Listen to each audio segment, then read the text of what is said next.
Halo, Sobat Indonesia Muda, selamat datang di episode kedua.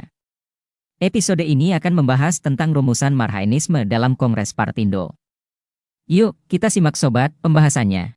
Marhaenisme selanjutnya dijadikan landasan bagi perjuangan PNI, Partai Nasional Indonesia, dan Partindo atau Partai Indonesia. Setiap kali mengadakan rapat besar, Soekarno menyebutkan rakyatnya dengan sapaan, Marhaen. Marhaenisme juga dirumuskan dalam Kongres Partindo tahun 1933 di Mataram. Hasil keputusan konferensi tersebut menghasilkan 9 tesis. Tesis pertama, Marhaenisme, yaitu sosionasionalisme dan sosiodemokrasi. Tesis kedua, Marhaen, yaitu kaum proletar Indonesia, kaum tani Indonesia yang melarat, dan kaum melarat Indonesia yang lain-lain. Tesis ketiga, Partindo memakai perkataan Marhaen dan tidak proletar, karena perkataan proletar sudah termaktub di dalam perkataan Marhaen, dan oleh karena perkataan proletar itu bisa juga diartikan bahwa kaum tani dan lain-lain kaum yang melarat tidak termaktub di dalamnya. Tesis keempat, karena Partindo berkeyakinan bahwa di dalam perjuangan, kaum melarat Indonesia lain-lain itu yang harus menjadi elemen-elemennya, maka Partindo memakai perkataan Marhaen itu. Tesis kelima, di dalam perjuangan Marhaen itu maka Partindo berkeyakinan bahwa kaum proletar yang mengambil bagian paling besar. Tesis keenam, Marhaenisme adalah asas yang menghendaki susunan masyarakat dan susunan negeri yang di dalam segala halnya menyelamatkan Marhaen. Tesis ketujuh, Marhaenisme adalah pula cara perjuangan untuk mencapai susunan masyarakat dan susunan negeri yang demikian itu, yang oleh karenanya, harus suatu cara perjuangan yang revolusioner. Tesis kedelapan, jadi Marhaenisme adalah cara perjuangan dan asas yang menghendaki hilangnya tiap-tiap kapitalisme dan imperialisme.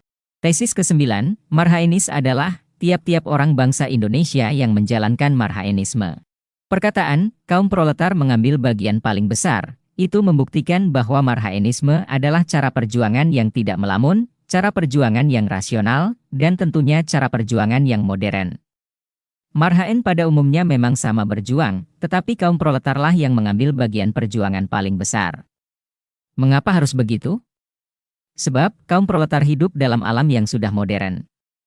Kaum proletar adalah kelas yang langsung bersentuhan dengan kapitalisme, sebab itu kaum proletar mengerti segala hal kemodernan.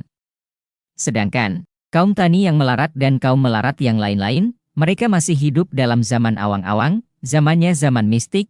Mereka masih hidup dengan mengagung-agungkan Ningratisme, yang percaya, Ratu Adil, atau seorang, Heru Cokro.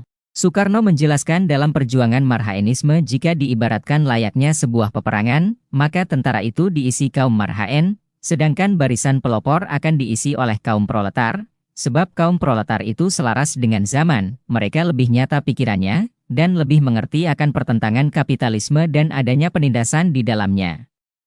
Pergerakan kaum Marhaen tidak akan menang apabila pergerakan itu tidak diadakan barisan buruh dan pekerja yang militan dan berani.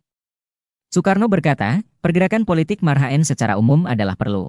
Partai pelopor Marhaen secara umum adalah perlu, sarekat tani adalah perlu, tetapi sarekat buruh dan pekerja adalah juga perlu amat perlu maha perlu dengan tiada hingganya.